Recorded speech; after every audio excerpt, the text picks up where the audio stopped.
तो भाई आज बात करते हैं किसके बारे में। सेल के इंटरनल रेजिस्टेंस और टर्मिनल पोटेंशियल, उसका रिलेशनशिप। ठीक है, तो बहुत इंपॉर्टेंट डेरिवेशन है जो अभी मैं करवाने जा रहा हूं ना, बहुत इंपॉर्टेंट है और बहुत लॉजिकल है। तो इसमें हम लोग बात करेंगे relationship between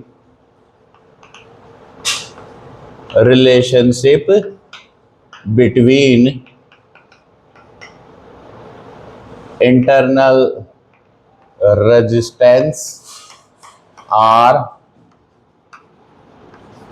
EMF E and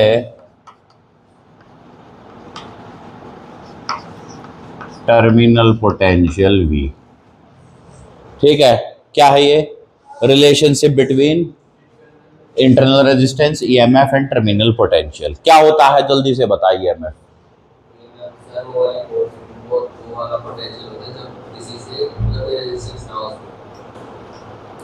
कोई रेजिस्टेंस कौन सा? इंटरनल रेजिस्टेंस तो रहेगा।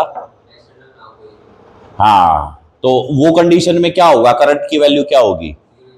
हाँ, तो ये बोलना है कि जब हम सेल से कोई भी करंट ना लें तो उस समय अगर वोल्टमीटर से जो भी रीडिंग आएगी तो वो क्या होगी? ईएमएफ होगा। टर्मिनल पोटेंशियल क्या होगा भाई?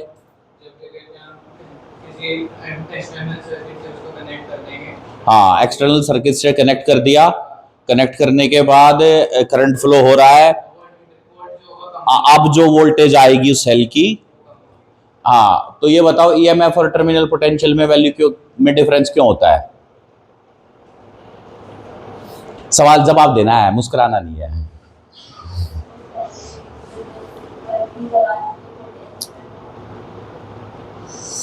इतनी तेज आवाज, ओह माय गॉड, इतना तेज बोलने को किसने बोला है तुम्हें?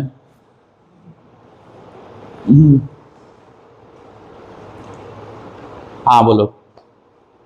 अरे तुम भारतीय महिला हो, तुम चिल्लाओगी, चीखोगी तो अभी से जवाब दो मुझे। ऐसा तो हो नहीं सकता कि तुम इतनी सॉफ्ट स्पोकन हो ही नहीं सकता। क्यों ऐसे कह रहा हूं? No Indian female can be very soft spoken, impossible. हाँ आगे थोड़ा तेज बोलो, मुझे सुनाई दे जाए जल्दी, नहीं तो मैं कैमरा घुमा दूंगा तुम्हारी तरफ। कैमरामैन देखो कितनी तेज चिल्ला रही है। नाम नहीं ले रहा मैं, गणिमत समझो। हाँ हाँ हाँ हाँ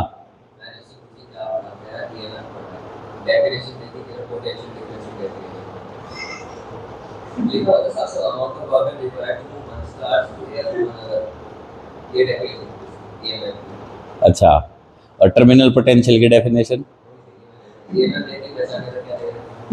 अच्छा, फिर तो उसको अपने वाला फोटो खींच के भेज देता, बोला देख ले इसको पढ़ लियो, काम आएगा।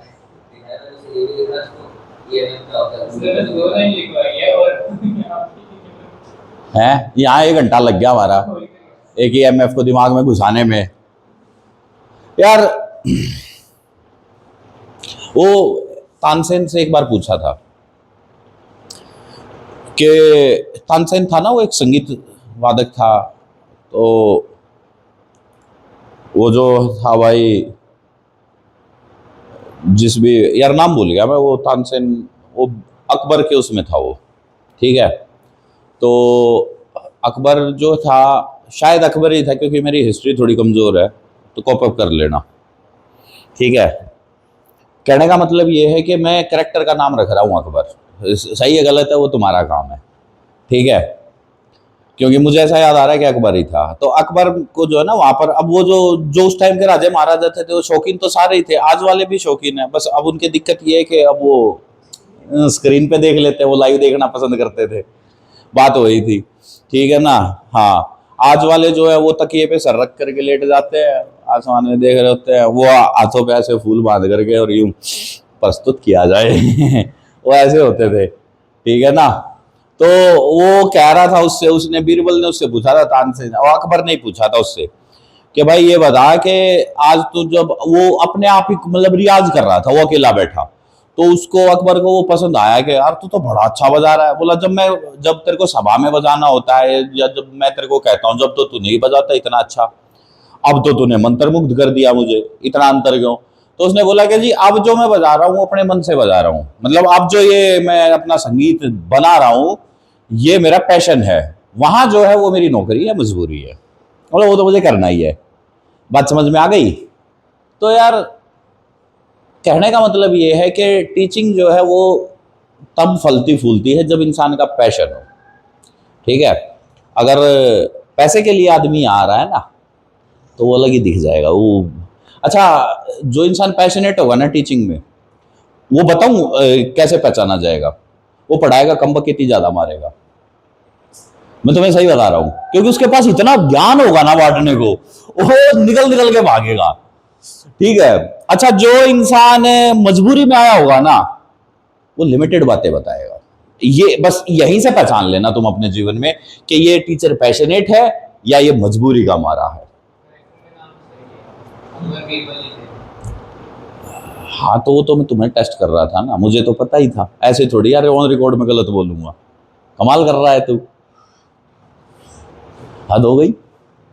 तानसेन भी सही है, तानसेन जो, और तुझे बताऊं तो वो था वो क्या बोलते उसका, अरे वो हारमोनियम का जो उस समय उसको, अरे वो कुछ और नाम होता था उसका, वो उसको वो वादक बोलते थे। हाँ वो था वो।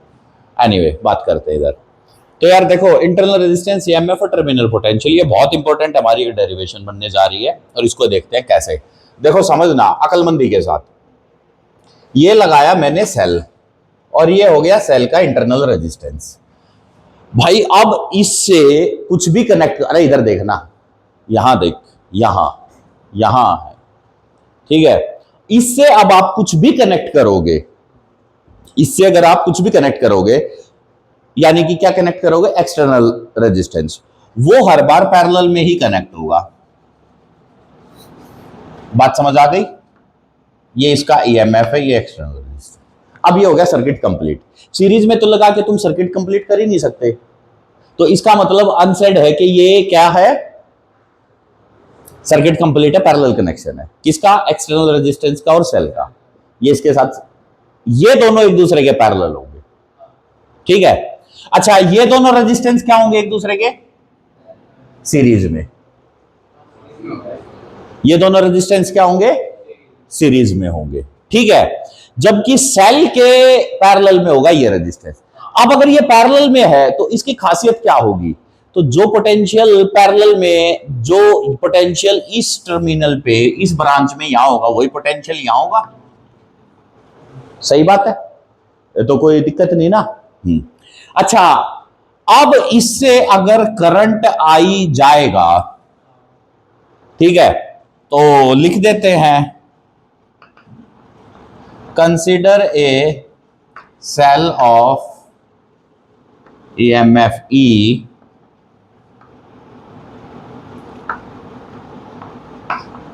internal resistance R is connected to external resistance capital R। ठीक है, क्लियर? तो इसका मतलब अब जो करंट हो जाएगा सर्किट में, करंट तो जाएगा ही ना कनेक्ट, तो वो क्या हो जाएगा, ईएमएफ अपॉन टोटल पोटेंशियल। सही बात है। अब स्टेप याद कर लेना, सबसे पहले क्या निकाला मैंने, करंट। करंट का फॉर्मूला क्या होता है ओम्स लॉ के हिसाब से? V बाय R होता है ना, तो V का मतलब ईएमएफ और R मतलब R टोटल, जितना भी आ रहा है, तो R प्लस R हो गया, क्योंकि सीरीज में थे दोनों जुड़ गए। ठीक है। अब देखो ईएमएफ की वैल्यू हो गई IR प्लस IR। IR, एक बात सोचो, ओम्स लॉ को याद करो, IR करंट इंटू रेजिस्टेंस तो हमेशा पोटेंशियल होता है। करंट इंटू रेजिस्टेंस क्या होता है? हमेशा पोटेंशियल होता है। क्लियर है? तो ये IR कहां का पोटेंशियल है और ये कहां का पोटेंशियल है, बताओ। अच्छा, पोटेंशियल क्या होता है? Basically work done, amount of work done require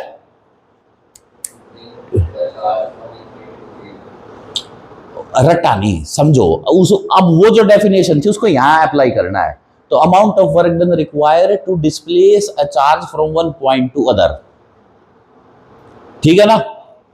तो अब यहां पर ये जो आई आर बन गया, ये तो यहां का पोटेंशियल बन गया, इसके अक्रॉस का पोटेंशियल अक्रॉस रजिस्टर।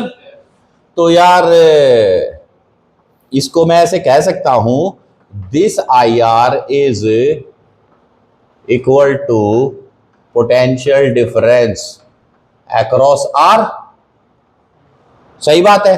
सो ये पोटेंशियल डिफरेंस तो मेरा V बन गया। अच्छा, V इज इक्वल टू ई, इसको इधर ले जाएंगे तो माइनस आई आर हो जाएगा, ठीक है। अब एक बात बताओ यार, इस ब्रांच का और इस ब्रांच का पोटेंशियल सेम होगा या अलग अलग होगा? सेम होगा ना। अगर सेम होगा तो जो इसका पोटेंशियल आ गया वही पोटेंशियल कनेक्ट करने के बाद इस सेल का भी आ गया, आ गया कि नहीं आ गया? आ गया या नहीं आ गया? तो जब एक्सटर्नल रेजिस्टेंस कनेक्ट हो और सेल का पोटेंशियल आए तो वो क्या बन गया? एक्सटर्नल रेजिस्टेंस जब कनेक्ट हो सेल से तो सेल का पोटेंशियल क्या बन गया? कम होगा। तो क्या नाम है? Terminal potential. इसका मतलब ये टर्मिनल पोटेंशियल बन गया। So this value is equal to the terminal potential. अब टर्मिनल पोटेंशियल क्या है? EMF minus IR. अब ये इक्वेशन रट्टा मारने में तो बहुत आसान है, समझने में टेढ़ी है, इसको समझना। ई क्या है? ईएमएफ। ईएमएफ क्या था? वो पोटेंशियल जब उससे करंट नहीं लिया गया था। आईआर भी पोटेंशियल है, ये वो पोटेंशियल है सेल का जो कि इंटरनल रेजिस्टेंस की वजह से कम हुआ है, जिसकी वजह से पोटेंशियल टर्मिनल पोटेंशियल डेवलप हुआ है। जिसकी वजह, भाई कोई वजह तो रही होगी, क्या वजह रही है? भाई सीधी सी बात है, लड़की मिलने से मना क्यों करती है? क्योंकि उसके मन में रेजिस्टेंस हो रहा होता है, सही बात है ना। लड़का कब मिलने से मना करता है? हाँ, जब जेब में पैसे ना हो, ठीक है ना, फिर तो उसको इतने काम आ जाएंगे पूछो मत, सही बात है ना। हाँ, ये बात याद रखना, लड़का हमेशा मिलने से जब मना करेगा जब जेब में पैसे नहीं होंगे, और लड़की मना कब करेगी? मन नहीं होगा। तो मन मतलब इंटरनल रेजिस्टेंस। तो ये इंटरनल रेजिस्टेंस कुछ ना कुछ तो पोटेंशियल ड्रॉप करेगा ना। तो इसने किसका ईएमएफ को घटा दिया, हाँ, तो इस वजह से टर्मिनल पोटेंशियल डेवलप हुआ।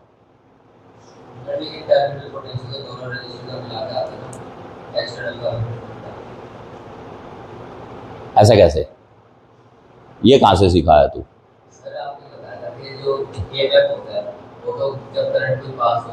मैंने करंट के बारे में बोला था, मैंने बोला था कि जब करंट नहीं लोगे, जब आप मान ले अब ये कनेक्टेड है, अब तू यहां पर वोल्ट मीटर अगर लगाएगा ऐसे करके, अब जो रीडिंग आ रही है वो तो ये आ रही है ना, और अगर तू अब इसको हटा देगा तो रीडिंग बस ये आएगी, तो ये और ये खत्म हो जाएगा। तो इसका मतलब अगर तूने करंट को जीरो कर दिया तो V और E बराबर हो जाएंगे। अगर V और E बराबर हो गए तो इसका मतलब E जब कम हो रहा है तो कुछ वैल्यू से कम हुआ ना, तो कितना कम हुआ? इस IR से। तो ये भी तो पोटेंशियल है ना। तो सवाल ये है कि ये पोटेंशियल किस वजह से अराइज हुआ, मेरा सवाल ये है, इंटरनल रेजिस्टेंस। तो ये पोटेंशियल ड्रॉप कहां देखने को मिला? Inside the cell. अच्छा, ये नेगेटिव साइन क्या बता रहा है? सेल डिस्चार्ज हो रहा है। जब डिस्चार्ज होता है तो मामला घटता ही है, घट रहा है, सही है। तो negative sign tells cell discharge.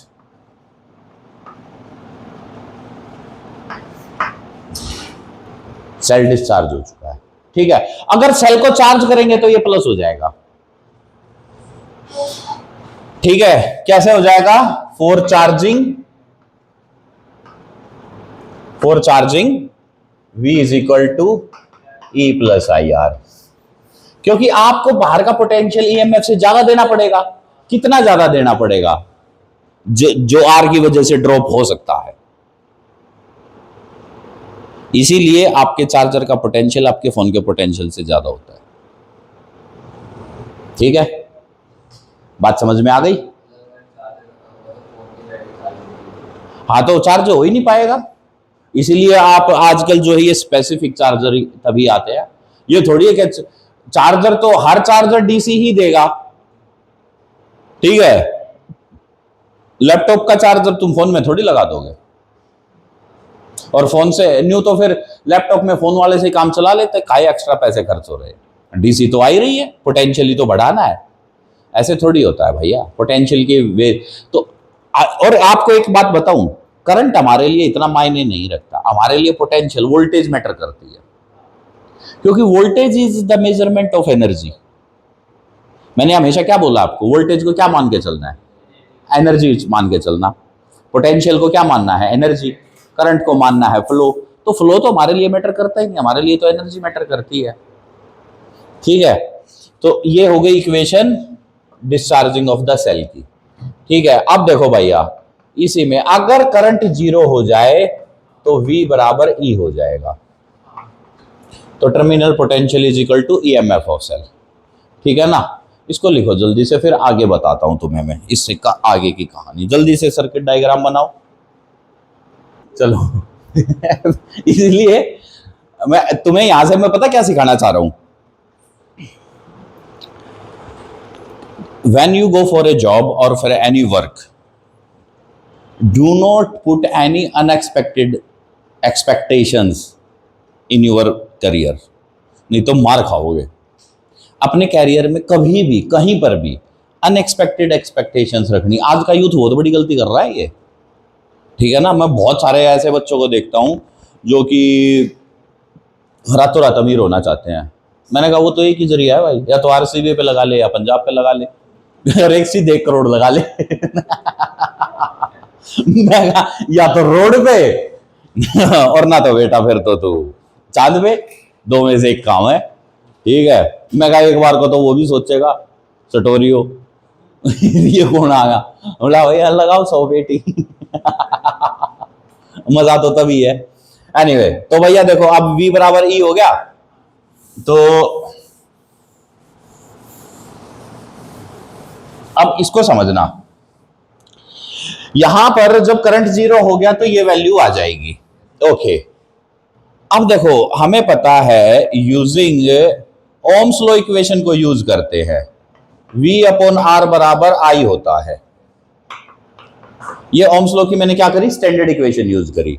और ये वाली वैल्यू किसके बराबर है? E upon R plus R हो गया। ठीक है, तो यहां से अगर मैं पोटेंशियल को निकालूं, टर्मिनल पोटेंशियल को, तो वो वैल्यू हो जाएगी E R upon R plus R. तो V की वैल्यू क्या हो गई? E R upon R plus R. Clear है? तो अब यहां से इसको थोड़ा सा रीअरेंज कर लेते हैं। तो R प्लस आर को मैं यहां ले आया और E अपॉन आर के नीचे मैं V को यहां ले आया। सही है? यानी कि जो करंट की इक्वेशन थी ना वो पहले वाली, I is equal to E upon R plus R, उसमें करंट की वैल्यू डाल दी मैंने ओम्स लॉ से उठा करके, V बाय आर, यानी कि terminal potential divided by resistance, इसकी वैल्यू, इसके अक्रॉस जो करंट है। ठीक है, वहां से मैंने अब ये वाली वैल्यू डल गई, ये डल गई, तो इस R को मैंने यहां मल्टीप्लाई कर दिया, तो E R upon R plus R हो गया। तो V की वैल्यू ये बन गई, तो R plus R is equal to this. अब यहां से अगर मैं इसको निपटा दूं तो भाई बच्चों ये स्मॉल r कितना हो जाएगा? E R upon V minus R, so that is E upon V minus 1 into R is equal to small r। है? हाँ, तो यार संबंध तो हम इन तीन में स्थापित कर रहे हैं ना।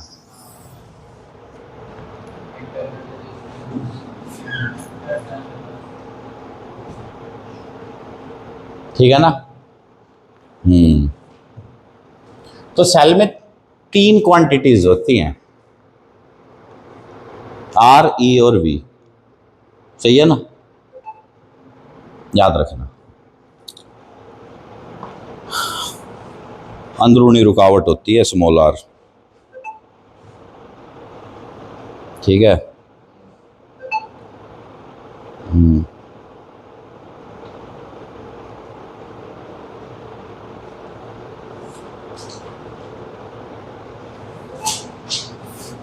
क्लियर? तो इसको हटाते हैं अब।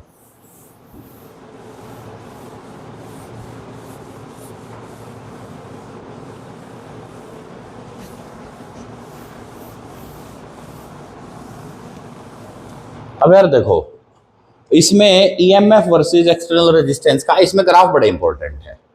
ये देखो, ये है आर और ये है ईएमएफ, तो ये तो वैल्यू ऐसे कांस्टेंट जाएगी, क्योंकि एक्सटर्नल रेजिस्टेंस ईएमएफ क्या रहेगा, कांस्टेंट रहेगा, ठीक है। अगला ग्राफ किसका बनाते हैं हम लोग?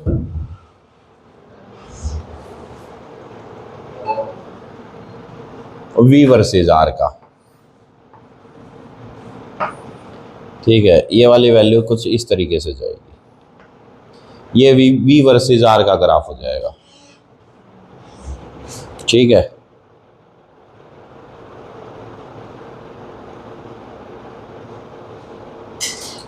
ओके, तो लिखो इसको।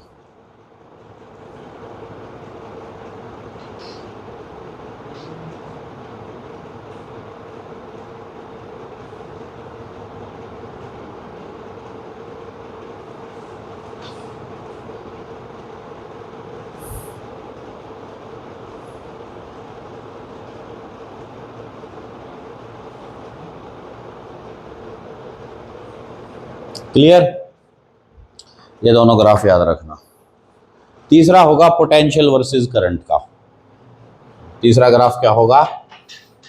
आई और वी। अब यार इक्वेशन तो क्या बनी थी, V is equal to E minus I R, तो नेगेटिव स्लोप है भैया, तो नेगेटिव स्लोप अगर है तो ये इक्वेशन ऐसे बन जाएगी। बात समझ में आ गई? ठीक है। हाँ, वो तो फिर सीधा हो जाएगा ना, क्योंकि अरे V और I का ग्राफ है तो स्लोप तो इसमें R है ना। हाँ, तो स्लोप बराबर माइनस R है ना। अब समझ ना बात को, तू y is equal to M X plus minus C, वही है बस। हो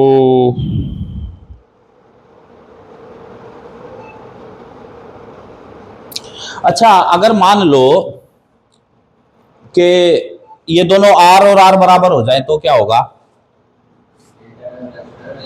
हाँ, इंटरनल रेजिस्टेंस और एक्सटर्नल रेजिस्टेंस, अंदरूनी रुकावट और बाहरी रुकावट दोनों बराबर।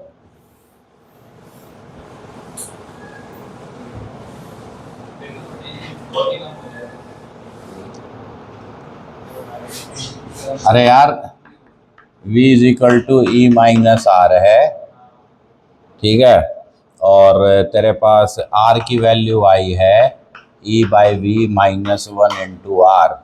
तो अगर V बराबर E हो जाएगा, भाई मैं आपको क्या बता रहा हूँ, सॉरी नहीं, मैं कह रहा हूँ कि R बराबर R है। हाँ, तो अगर R बराबर R है तो क्या होगा इक्वेशन में?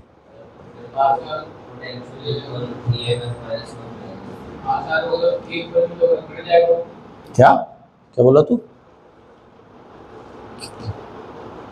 कैसे कट जाएगा भाई? तू यहां से डाल ले, I R is equal to plus I R is equal to E डाल ले। मैं आर और आर को बराबर कर रहा हूँ, दोनों को वन कर ले, तो टू आई बराबर, तो टू आई आर बराबर ई नहीं हो जाएगा? तो I R is equal to क्या हो जाएगा? E by two. तो वी की वैल्यू क्या हो गई?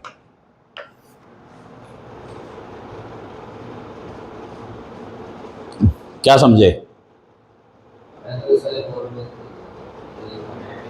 समझे ना? अगर R बराबर R होगा तो क्या होगा?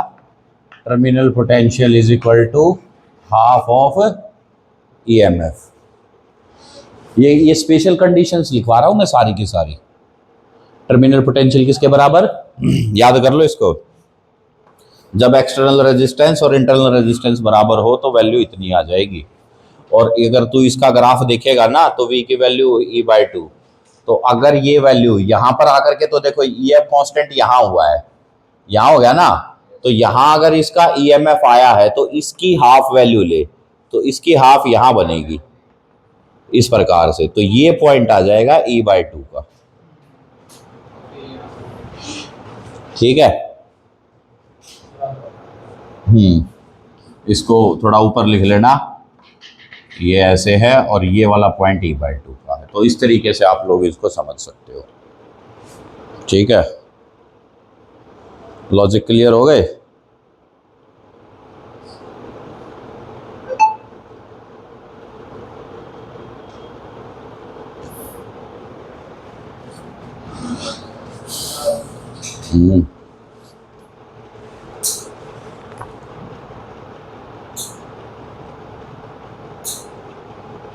हो गया, और तो कोई दिक्कत परेशानी नहीं है ना।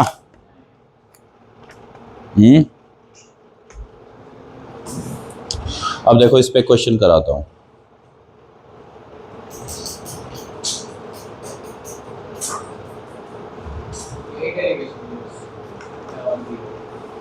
अभी तो कॉम्बिनेशन भी आएंगे। देख 2024 का सवाल लिखे, a cell is connected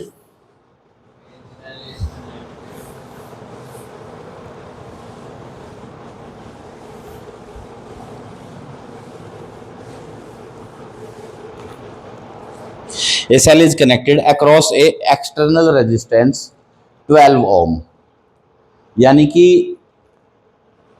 external resistance 12 ओम है जिससे कि हमने एक सेल को कनेक्ट करा है, and it supply current 0.25 ampere, current की वैल्यू है 0.25 एम्पियर।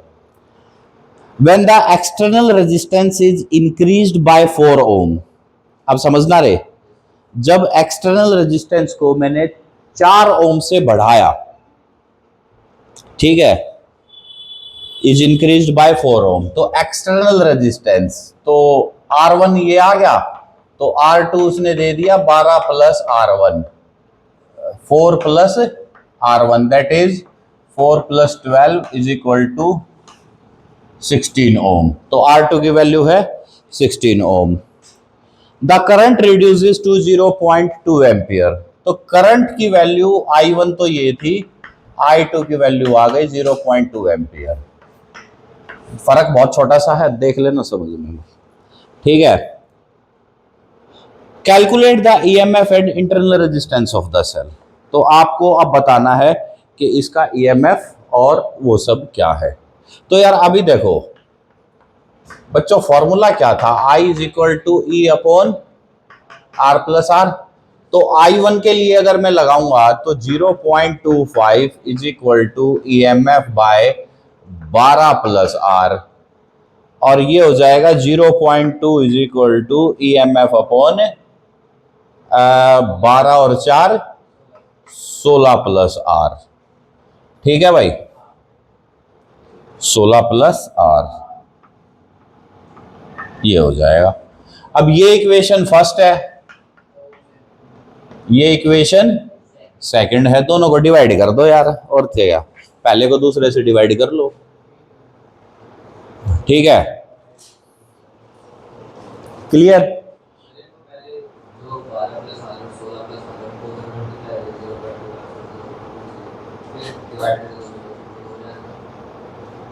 कान ऐसे पकड़ने से काम चल रहा है तो यूं पकड़ना जरूरी है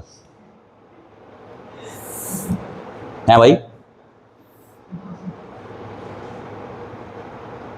बहुत कम लोग होते हैं, बहुत कम लोग होते हैं जो दोनों हाथों का इस्तेमाल करते हैं, कुछ होते हैं राइटी, कुछ होते हैं लेफ्टी। लिख के देख ले तू, राइट से लिख रहा है, लेफ्ट से नहीं लिखा जाएगा तुमसे।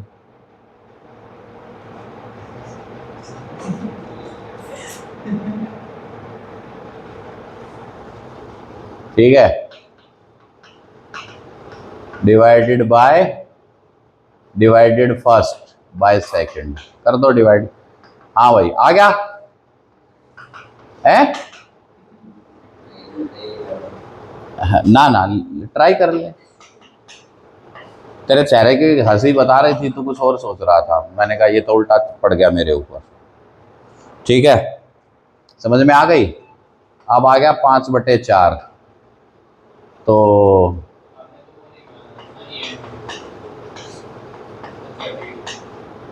ठीक है, तो 60 + 5R, 16 चौके 64 + 4R। ठीक है भाई, तो R बराबर 4 ओम। R कितना आ गया? ठीक है, पूछा क्या था? क्या पूछा था? हाँ, तो अगर R 4 आ गया तो इसको 16 कर देना। अब कर ले मल्टीप्लाई। है? हाँ, तो कर ले, वो भी 4 ही वोल्ट आएगा। EMF भी 4 ही आएगा। ठीक है, ये 2024 में आया था। समझ में आ गई बात? तो क्वेश्चन मुश्किल नहीं होते हैं सेल के, सेल टॉपिक आसान है।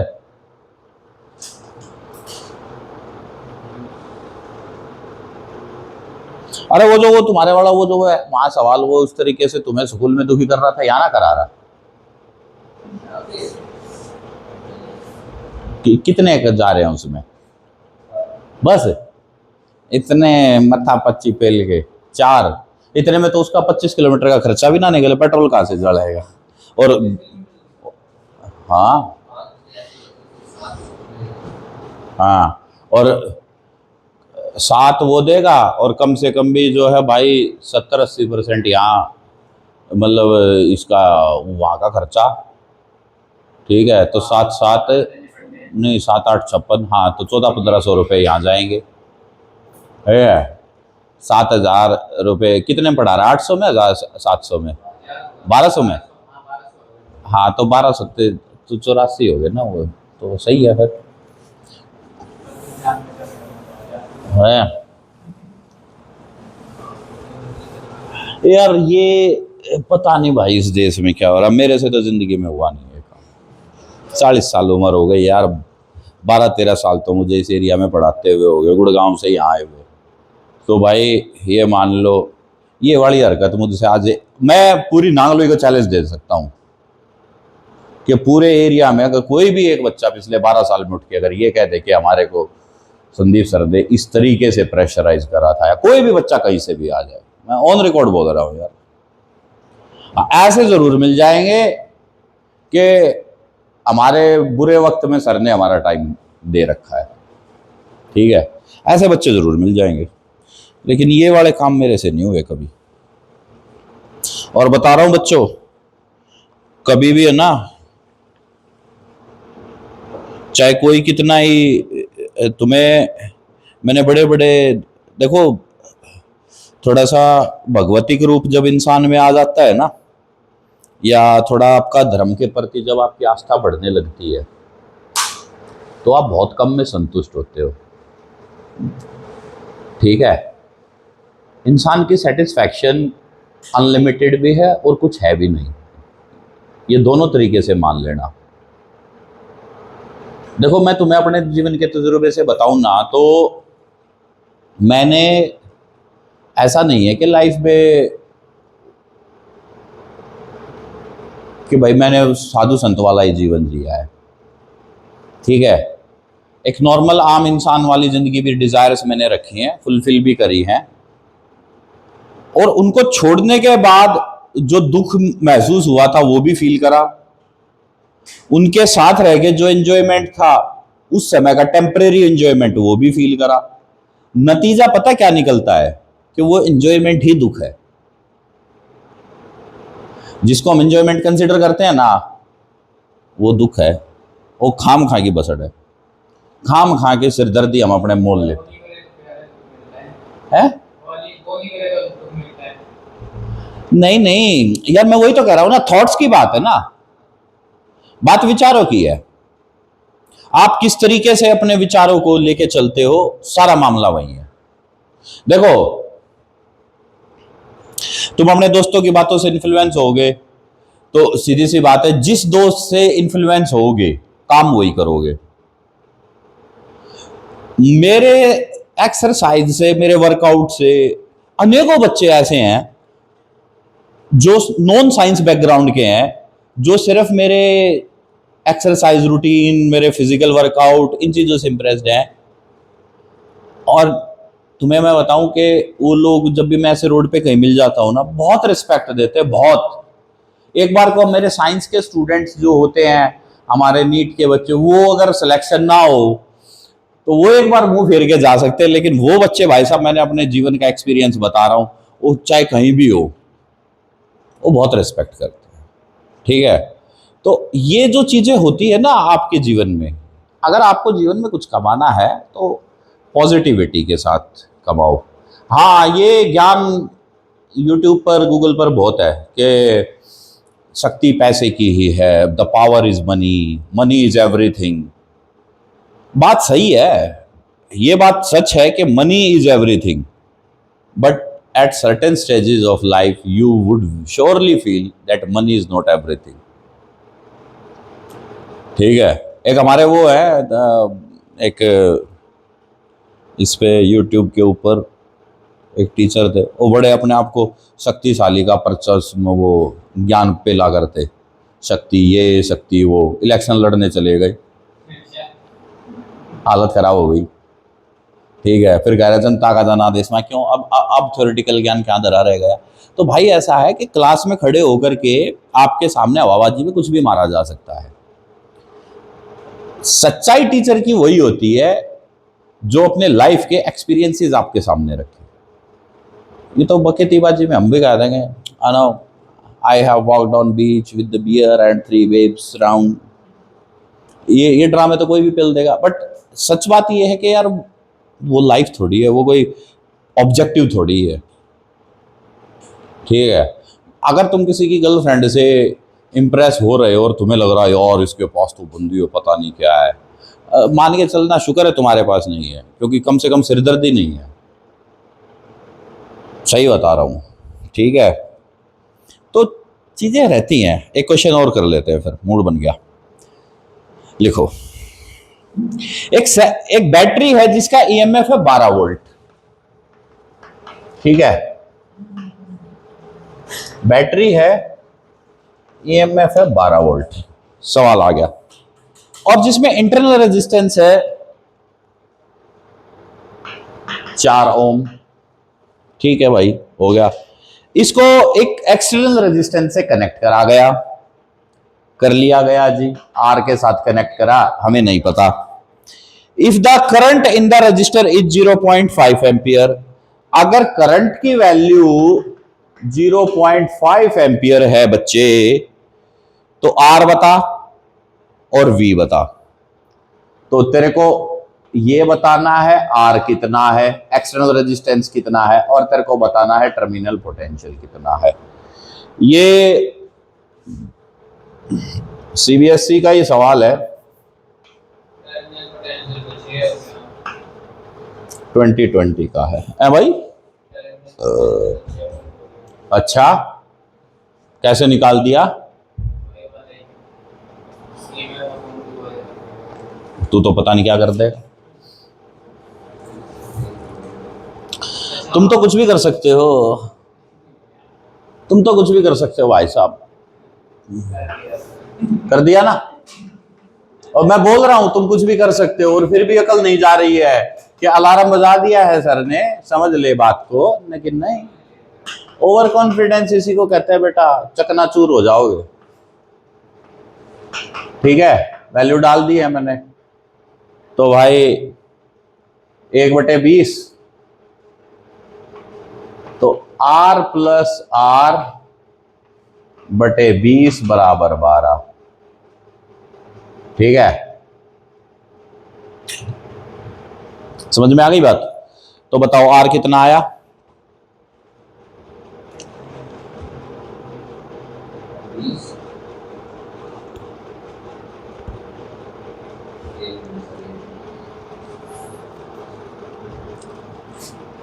आर, हाँ, आर कितना आया? 20 आ रहा है। ठीक है, आंसर क्या है भाई? आर 20 है। अगर आर 20 है तो वी की वैल्यू क्या आ जाएगी? ई माइनस आई आर। तो ईएमएफ कितना है? 12। करंट कितना है? हाफ। और इंटरनल रेजिस्टेंस कितना है? 4। तो 10 वोल्ट।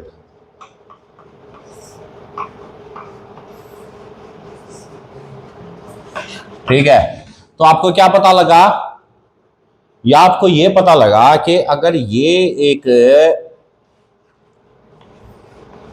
ऐसे है, सही बात है ना, ये आर है, ये ई है और ये कैपिटल आर है। बात समझ आ गई? तो इससे तुम्हारे को क्या समझ में आया कि अगर मान लीजिए कि इसका ईएमएफ मैंने 12 वोल्ट रखा, इसका इंटरनल रेजिस्टेंस मैंने 4 ओम रखा, तो अगर ये करंट जो है वो 0.5 एम्पियर है। 0.5 एम्पियर का मतलब होता है 1/2 एम्पियर, मतलब आधा। ठीक है, हाफ एम्पियर करंट है। रेजिस्टेंस मेरा कैलकुलेशन करने पे आया है 20 ओम। ठीक है भाई, कितना आ गया मेरा? 20 ओम। ठीक है, अब बताओ क्या होगा? तो इसका मतलब ये हुआ कि इसका जो पोटेंशियल है ना 12, इस 20 और इस 4 की वजह से घट के 10 रह जाए, 10 आ जाएगा। सो वो 2 वोल्ट का अंतर पैदा हुआ ना, वो 2 वोल्ट इसकी वजह से ड्रॉप हुआ। तो वो जो 2 वोल्ट आया ना, 2 वोल्ट का जो लॉस है वो आई आर है। जो 10 वोल्ट है वो टर्मिनल पोटेंशियल है। ये टर्मिनल पोटेंशियल है, ये टर्मिनल पोटेंशियल है, ये 2 वोल्ट है और 12 वोल्ट इसमें ईएमएफ है। अब समझ आ गई ना पूरी इक्वेशन? क्या ये ऐसे चलता है? समझ में आई बात? मजेदार है ना? अब क्लियर हो गया ना कि अगर 12 वोल्ट के ईएमएफ की बैटरी जिसका इंटरनल रेजिस्टेंस 4 ओम है, अगर मैं उसके एक्सटर्नली 20 ओम लगा दूं, मतलब 20 तो मैंने आपको उदाहरण दिया है। अच्छा, अगर मान लो आप यहां 10 लगा दो, आपने कितना लगाया? 10 लगाया। तो अगर आप 10 लगाओगे तो अब कितना आएगा टर्मिनल पोटेंशियल?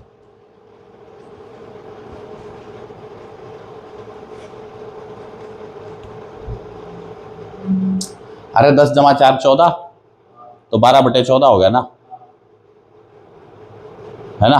तो कितना हो गया? 6/7, तो 0.8 कुछ आएगा वैल्यू, 8/10 हो गया। तो यहाँ पर 8/10 डाल दो, तो 3.2, तो 12 माइनस 3.2 करो, तो 12 में से 3 गए 9 और 2, तो 8.8 वोल्ट आ जाएगा। ठीक है ना?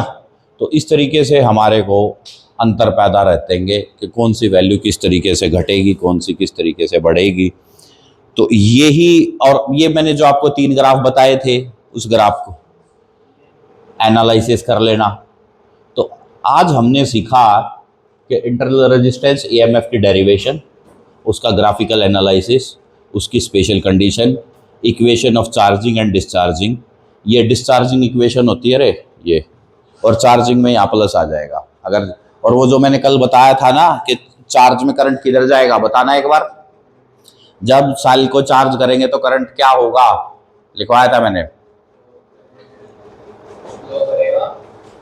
चार्ज करंट तो हमेशा फ्लो ही करता है।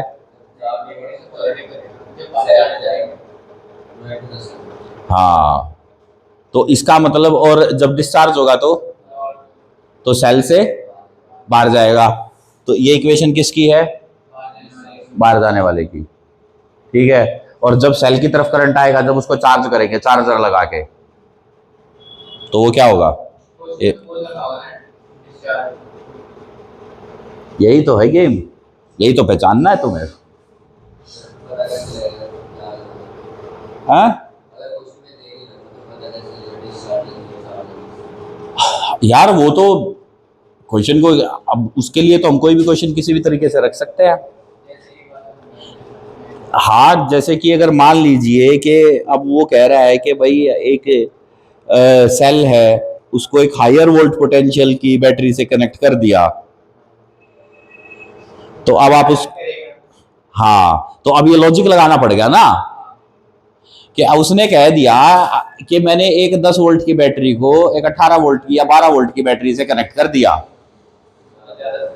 तो इसका मतलब क्या है कि वो चार्ज कर रहा है। तो चार्ज कर रहा है तो वहां पर अगर वो पूछेगा कि यार अब इस बैटरी का टर्मिनल पोटेंशियल क्या है, तो आपको वो प्लस करना पड़ेगा। समझ में आ गई बात? तो ये लॉजिक इस तरीके से डेवलप होंगे, आपको इन लॉजिक पर ही चलना है। लॉजिक अगर है तो बड़ा अच्छा है, लॉजिक नहीं है तो बात खराब है। आज के लिए इतना ही, ठीक है। उम्मीद है बच्चों आज हमारी बात समझ आ गई होगी। टॉपिक हमने करा, बड़े ध्यान से इसको करना, इंपॉर्टेंट टॉपिक है, जरूर आएगा पेपर में। Thank you, good evening.